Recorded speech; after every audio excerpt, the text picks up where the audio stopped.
요한복음 3장 22절부터 36절 함께 봉독하도록 하겠습니다. 그 후에 예수께서 제자들과 유대 땅으로 가서 거기 함께 유하시며 세례를 베푸시더라. 요한도 살렘 가까운 에논에서 세례를 베푸니 거기 물이 많음이라. 그러므로 사람들이 와서 세례를 받더라. 요한이 아직 옥에 갇히지 아니하였더라. 이에 요한의 제자 중에서 한 유대인과 더불어 정결 예식에 대한 변론이 되었더니 그들이 요한에게 가서 이르되 랍비여, 선생님과 함께 요단강 저편에 있던 이 곧 선생님이 증언하시던 이가 세례를 베풀매 사람이 다 그에게로 가더이다. 요한이 대답하여 이르되 만일 하늘에서 주신 바 아니면 사람이 아무것도 받을 수 없느니라. 내가 말한 바 나는 그리스도가 아니요 그에 앞서 보내심을 받은 자라고 한 것을 증언할 자는 너희라. 신부를 취하는 자는 신랑이나 서서 신랑의 음성을 듣는 친구가 크게 기뻐하나니 나는 이러한 기쁨으로 충만하였노라. 그는 흥하여야 하겠고 나는 쇠하여야 하리라 하니라. 위로부터 오시는 이는 만물 위에 계시고 땅에서 난 이는 땅에 속하여 땅에 속한 것을 말하느니라. 하늘로부터 오시는 이는 만물 위에 계시나니 그가 친히 보고 들은 것을 증언하되 그의 증언을 받는 자가 없도다. 그의 증언을 받는 자는 하나님이 참되시다는 것을 인쳤느니라. 하나님이 보내신 이는 하나님의 말씀을 하나니 이는 하나님이 성령을 한량 없이 주심이니라. 아버지께서 아들을 사랑하사 만물을 다 그의 손에 주셨으니 아들을 믿는 자에게는 영생이 있고 아들에게 순종하지 아니하는 자는 영생을 보지 못하고 도리어 하나님의 진노가 그 위에 머물러 있느니라. 아멘. 잠시 오늘도 이렇게 주님께 나오신 우리 성도님들을 환영하고 축복합니다. 오늘 우리 주님께서 주시는 이 말씀을 통하여서 오늘의 삶이 주님 안에서 풍성해지시고 승리하시는 원동력 되어지시길 간절히 소망합니다. 오늘 본문 말씀은 2장부터 4장에 있는 그 내용들의 중심 부분이 바로 오늘 3장 22절부터 36절의 말씀입니다. 2장부터 4장까지 나와 있는 그 틀들이 이제 교차 대칭 구조라고 해서 서로 이어지는 것. 근데 그 중심에 오늘 세례 요한의 선포를 통하여서 예수님이 어떤 분이시고 예수님께 나아가야 되는 이유들을 설명해 주고 있습니다. 2장 1절부터 21절에 보면요, 첫 번째 표적이 나옵니다. 예수님께서 가나안 혼인잔치 그것을 통하여서 표적을 이루셨고요. 그리고 성전 정화를 통하여서 예수님께서 첫 번째 표적을 보여주셨습니다. 그거랑 이제 같이 연결되어지는 게 바로 4장 46절부터 54절까지 왕의 신하의 아들을 고치는 사건으로 연결이 되어집니다. 이거는요, 두 번째 표적을 이야기를 해주고 있습니다. 지금 2장과 4장은요, 어떤 걸로 감싸고 있냐면요, 표적으로 감싸고 있습니다. 그런데 표적이라는 것은요, 헬라어로 세메이온이라고 얘기를 하고 있습니다. 이 세메이온이라는 것은요, 이 표적 자체, 이것의 뜻이 있는 것이 아니라 이것이 가리키고 있는 것, 그래서 숨겨져 있는 뜻이나 사건들에 이것이 의도가 되어져 있는 것들을 가리켜주는 목적을 가진 것이 바로 표적이라는 것을 나타내주고 있습니다. 그렇기 때문에 지금 2장과 4장이 표적으로 감싸고 있다는 것은요, 지금 가리키는 바가 있음을 이야기해주고 있다는 것입니다. 그리고요, 그 다음에 이 표적을 보고 2장 23절부터 25절까지요, 6월절에 표적을 보고 예수님을 믿는 사람들이 있었습니다. 말씀드렸던 것처럼요, 표적은 목적이 아닙니다. 그것이 가리키는 바가 있습니다. 그것이 무엇이죠? 바로 십자가와 부활입니다. 그렇기 때문에 이 표적이 목적하는 것을 지금 사람들이 보고 믿는 것이 아니라요, 지금 이 기적, 이 표적만을 보고 믿는 것들을 예수님께서 잘 아셨습니다.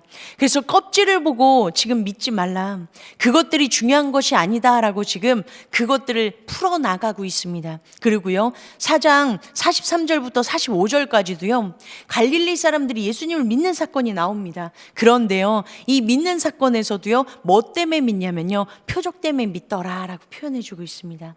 지금 표적으로 인하여서 믿는 것들, 이 껍질들이 감싸 감싸지고 있습니다. 그리고요, 더 큰 틀로 이것들이 어떤 것들을 지금 나타내고 있냐라는 것들은요, 바로 3장 1절부터 21절까지 어떤 내용이 나오죠?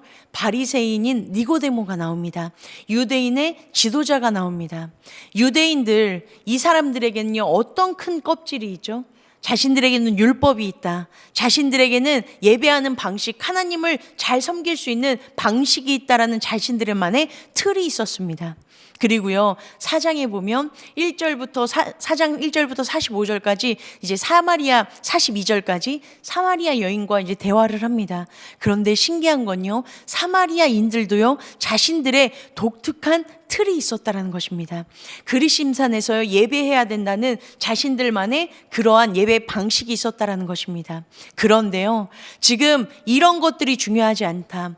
표적이 눈에 보여지는 게 중요한 것이 아니라, 너네들이 예배하는 삶의 방식이 중요한 것이 아니라, 가장 중요한 것은 무엇이다?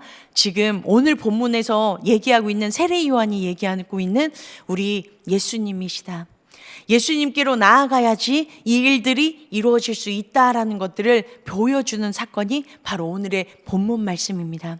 그래서 이 중심을요, 우리가 제대로 바라보고요, 그 길을 걸어간다면 우리들도요, 틀과 형식에 얽매이는 것이 아니라 진정한 그 속에 있는 뜻들을 향해서 나아가는 길들이 열려질 줄 믿습니다. 오늘 본문 말씀 보니까요, 하나님께서 우리 예수님에게 부어주신 놀라운 그 뜻들을 누가 먼저 봤냐면요, 누가 먼저 증언했냐면요, 바로 세례 요한이 그것을 증언하고 있음을 이야기해 주고 있습니다. 여기에서 보니까 큰 이슈가 하나 떠올랐습니다. 그게 바로 세례에 관한 이야기입니다. 오늘 본문 말씀에 보니까요, 예수님께서 제자들과 함께 세례를 주었다라는 이야기를 하고 있습니다. 그리고요, 24절에 보니까 요한이 아직 옥에 갇히지 않았더라라고 얘기를 하고 있습니다. 공간복음서에서는요, 이런 내용들이 적힌 게 없습니다. 그런데 요한복음에서는요, 예수님께서 세례를 주셨다라는 그 부분이 나와 있고요, 그리고 요한과 같이 사역을 하고 있음을, 잠시나마 사역하고 있음을 보여주고 있습니다. 공간복음서에서는요, 언제 사역을 시작하셨냐면 요한이 감옥에 갇히고 나서부터 예수님께서는 그 일들을 시작하셨다라고 얘기를 하고 있는데요, 요한복음은 예수님께서 하시는 그 일들에 대해서 먼저 함께하고 있는 것들에 대해서 기록하고 있습니다. 그런데 이것이 세례 요한의 제자들에게 문제가 되어졌습니다. 그래서 25절에 보니까 이에 요한의 제자 중에서 한 유대인과 더불어 정결 예식에 대해서 변론이 되었다라고 얘기를 하고 있습니다. 정결 예식은요, 우리 성도님들께서 2장에서 잘 묵상하셨던 것처럼요, 2장 6절에 보니까요, 정결 예식을 하기 위해서 두세 통이 드는 돌 항아리 6개가 있었다라고 이야기를 하고 있습니다. 여기에서 지금 표현하고 있는 이 정결 예식은요, 어떤 걸 표현하고 있냐면요, 원래 성전들에는 이 정결 예식을 위해서 많은 못들이 있다라고 합니다. 왜냐하면 몸과 기구들을 씻어야 되기 때문입니다. 그런데 오늘 정결 예식, 이 본문에서 얘기하고 있는 이 정결 예식은 어떤 걸 표현하고 있냐면요, 죄를 씻는 세례 의식에 대해서 표현을 해주고 있습니다. 그래서 이것이 변론이 되어졌을 때 제자들이 이것을 가지고 그 선생님인 요한에게 찾아갔습니다. 그리고 그거에 대해서 이야기를 합니다. 그래서 이 근본적인 이 변론의 얘기를 이야기를 하는 것이 아니라, 지금 예수님께서 제자들과 함께 세례를 베푸는 곳에 많은 사람이 갑니다 라는 그런 좋지 않은 마음과 시기와 질투들이 그들의 마음 가운데 가득한 것들을 지금 이야기를 해주고 있습니다. 그런데요, 세례 요한이 어떤 사람이냐면요, 잘 아시는 것처럼 누가복음 1장에 보면요, 세례 요한은요, 정말 하나님께서 예비해 주신, 그래서 천사를 통하여서 그 세례 요한이 태어나는 놀라운 일들이 일어나는 그것이 1장에 걸쳐서 길게 이야기해주는 놀라운 사람임을 이야기해주고 있습니다. 그리고요, 요세푸스라고 유대 역사학자가 있습니다. 그 역사학자가 적을 때 뭐라고 기록을 했냐면요, 예수님 당시에 최고의 인기를 누렸던 사람이 바로 세례자 요한이었다. 그 세례자 요한의 이 권세와 권위와 영향력은 엄청나게 큰 의인이었다라는 것들을 적어놨다라고 합니다. 그런데요, 그것만 그치는 것이 아니라 예수님께서 뭐라고 표현해 주셨냐면요, 마태복음 11장에 보니까요, 모든 선지자와 율법에서 이야기한 예언자는 요한까지다라고 예수님께서 요한을 설명해 주시고요. 그리고 누가복음 7장에 보니까요, 여자 중에 난 사람 중에 가장 큰 자가 세례 요한이다라고 얘기를 하고 있습니다. 지금 이 당시에요, 예수님께서 사역하시기 전에 가장 큰 의인이었고요, 영향력을 끼쳤던 사람이 누구냐면요, 세례 요한이었습니다. 그러면요, 자신보다 큰 사람이 다가올 때 그것을 받아들이기라는 쉽지 않다라는 것입니다. 저희 옛 속담에 배고픈 거는 참을 수 있지만 배 아픈 건 참을 수 없다라고 이야기를 합니다. 그리고요, 참 신기한 건요, 그런 것이 있습니다. 슬플 때는 같이 슬퍼해 줄 수 있는데요, 그것보다 힘든 게 뭐냐면요, 기쁠 때 같이 기뻐해 주는 것이라고 이야기를 한다고 합니다. 그런데요, 세례 요한의 놀라운 점은요, 자신이 엄청난 권위가 있었고요, 영향력을 끼치는 사람, 이건 중요하지 않았다라는 것입니다. 어떤 게 중요했냐면요, 자신의 정체성, 자신의 사명이 훨씬 더 중요했다라는 것입니다. 세례 요한의 사명과 정체성은 뭐죠? 오늘 본문 말씀에 보니까요, 28절에 내가 말한 바 나는 그리스도가 아니요 그의 앞에 보내심을 받은 자라 한 것을 증언할 자는 너희니라 라고 얘기를 하고 있습니다. 명확하게 얘기하고 있습니다. 나는 그리스도가 아니다. 그리고 내가 증언한 것, 이것을 또 증언할 사람은 바로 내 제자인 너네다라고 얘기를 하고 있습니다. 1장에 보니까요, 요한을 뭐라고 소개하고 있냐면 이렇게 소개하고 있습니다. 6절 7절에 보니까요, 하나님께로부터 보내심을 받은 사람이 있으니 그의 이름은 요한이라. 그가 증언하러 왔으니 곧 빛에 대하여 증언하고 모든 사람이 자기로 말미암아 믿게 하려 함이라 라고 얘기를 하고 있습니다. 지금 요한의 사명에 대해서 얘기하고 있습니다. 요한의 사명은 뭐죠? 예수님을 빛에 대해서 증언하는 자다라고 이야기를 하고 있습니다. 그리고요, 여기에서 이제 또 후반절에 보니까요, 유대인들이 세례 요한이 세례를 주고 놀라운 일들을 하니까 찾아옵니다. 그리고 물어봅니다. 네가 왜 세례를 주냐? 네가 그리스도냐라고 이야기를 합니다. 그랬을 때 밝히 말합니다. 나는 그리스도가 아니다라고 얘기를 합니다. 그랬을 때 유대인들이 또 물어봅니다. 그러면 네가 엘리야냐? 아니면 우리가 기다리는 그 선지자냐라고 물어봅니다. 그런데 세례 요한이 또다시 얘기합니다. 나는 엘리야도 아니고 그 선지자도 아니다. 엘리야라고 얘기하는 것은요, 말라기서 4장 4절에서 6절을 읽어보면요, 이제 여호와의 두려운 날이 임할 때 우리 하나님께서 엘리야를 먼저 보내신다, 엘리야를 보내실 것이다 라는 표현을 했기 때문에 유대인들은 누구를 기다리냐면요, 엘리야를 기다립니다. 그리고 그 선지자는 누구냐면요, 신명기 18장에 보면요, 이제 모세가 백성들에게 얘기합니다. 나와 같은 선지자를 하나님께서 보내주셔서 너희를 두려워하지 않게 너희들을 그 땅으로 인도하는 놀라운 일들을 이루어 줄 것이다 라는 것들을 선포합니다. 그래서요, 여기서 얘기하는 그 선지자는요, 하나님께서 보내주시는 모세와 같은 선지자를 이야기를 하고 있다는 것입니다. 엄청 크고 놀라운 사람임을 이야기를 합니다. 그런데 세례 요한은요, 자신은 엘리야가 아니고 자신은 그 선지자도 아니고 자신은 그리스도도 아니다. 그리고 겸손하게 뭐라고 얘기하고 있냐? 바로 23절에 이르되 나는 선지자 이사야의 말과 같이 주의 길을 곧게 하라고 광야에서 외치는 자의 소리다 라고 얘기를 하고 있습니다. 주님의 길을 곧게 하는 자, 그 자 바로 세례 요한이고 나의 사명이다 라는 것들을 지금 선포하며 나아가고 있고요, 그 길을 지금 3장에 이르기까지요 결코 흔들리지 않았다라는 것입니다. 그 길을 끝까지 걸어가고 있었고요, 그 길이 자신의 사명임을 보여주고 있습니다. 왜냐면요, 세례 요한은 먼저 누구를 만났기 때문이냐면 예수님을 만났기 때문입니다. 그리고 예수님께서 어떤 분이신지요, 세례 요한은요 이제 31절부터 명확하게 우리에게 설명해 주고 있습니다. 그리고요, 그 주님께서 우리 가운데 어떻게 찾아와 주셨는지를 이야기하고 있는 것이 바로 31절입니다. 보니까요, 위로부터 오시는 이는 만물 위에 계시고 땅에서 난 이는 땅에 속하여 땅에 속한 것을 말하느니라. 하늘로부터 오시는 이는 만물 위에 계시다라고 얘기를 하고 있습니다. 예수님을 누구라고 표현하고 있냐면요, 위로부터 오시니, 하늘로부터 오시니다라고 지금 표현을 하고 있습니다. 오늘 우리들의 이 말씀 가운데 3장을 말씀드렸죠.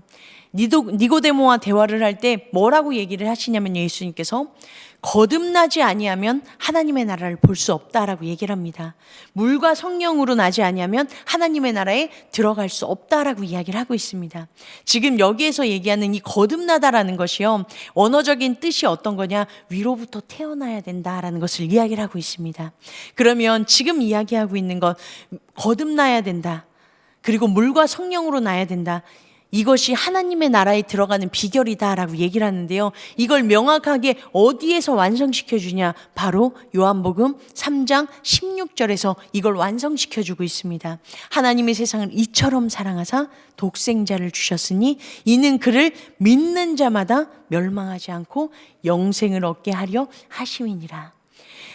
이 믿는다라는 것, 믿을 때 어떻게 된다고요? 영생을 얻는다. 이 영생은 바로 영원한 나라, 하나님 나라를 이야기하고 있습니다. 그럼 거듭난다라는 것, 물과 성령으로 난다는 게 어떤 뜻이죠? 믿는다라는 것을 이야기를 하고 있습니다. 그렇기 때문에 이 믿는다라는 것은 어떤 걸 믿는 거죠? 위로부터 오시는 이 예수님으로 말미암아 우리가 새롭게 나야 된다라는 것을 믿어야 된다는 것입니다. 그래서 요한복음 17장 3절에 보니까 뭐라고 얘기하고 있죠?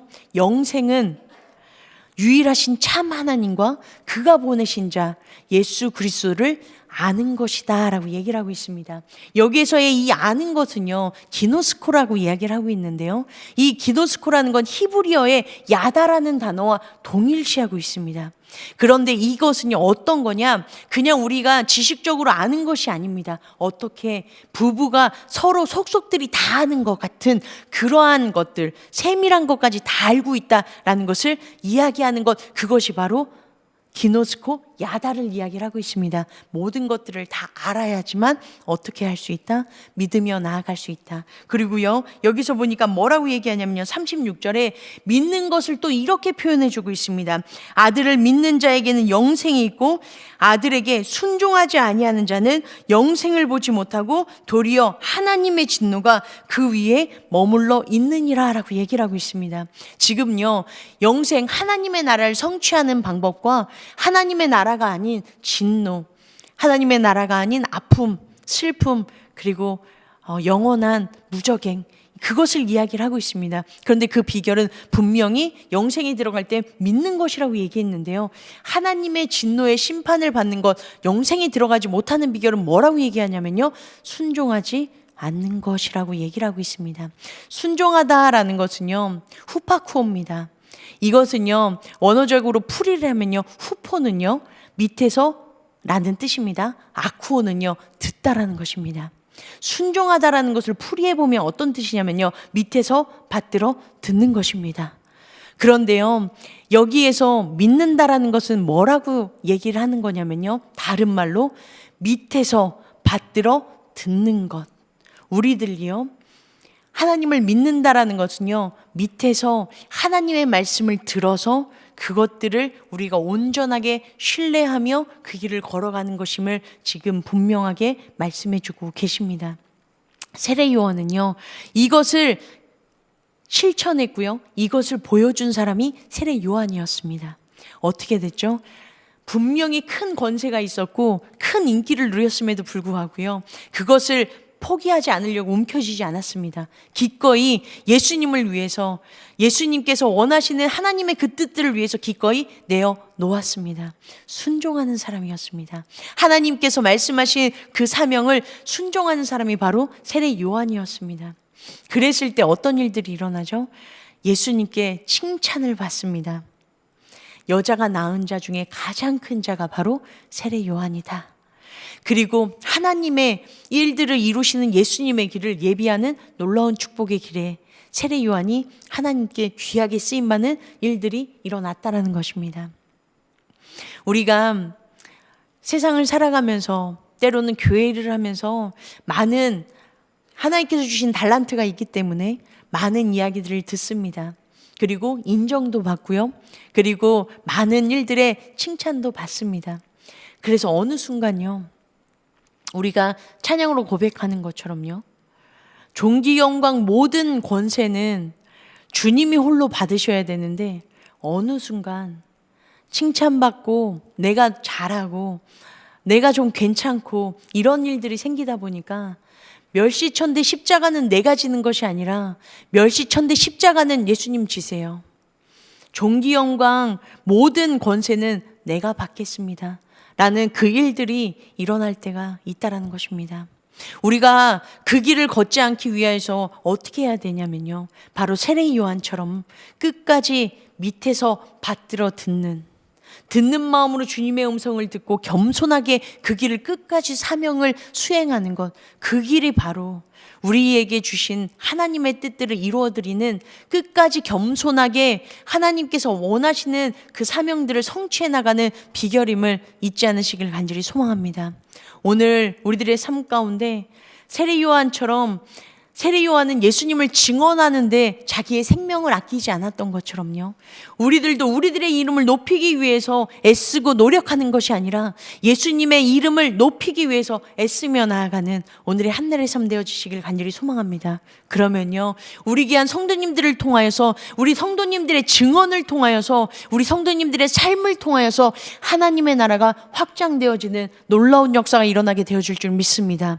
오늘도 그것을 신뢰하며 그 주님과 함께 힘차게 나아가시는, 그래서 우리가 온전히 주님만을 바라며 주님의 이름을 높일 때 우리 하나님께서요, 성령님을 우리 가운데 부어주셔서 성령님께서 내 안에 놀랍게 예수님을 드러내실 수 있도록 일하게 되실 줄 믿습니다. 오늘도 그 주님을 신뢰하며, 또한 하나님, 제가 오늘도 주님과 함께 나아가는 증언자의 삶, 예수님의 이름만 높여드리는 증언자의 삶을 살아가길 소망합니다라는 고백하는 그 고백의 입술 가운데 놀라우신 하나님의 역사를 통하여서 우리들의 삶을 변화시키시는 하나님을 경험하시는 우리 귀한 성도님들의 삶 되어주시길 간절히 소망합니다.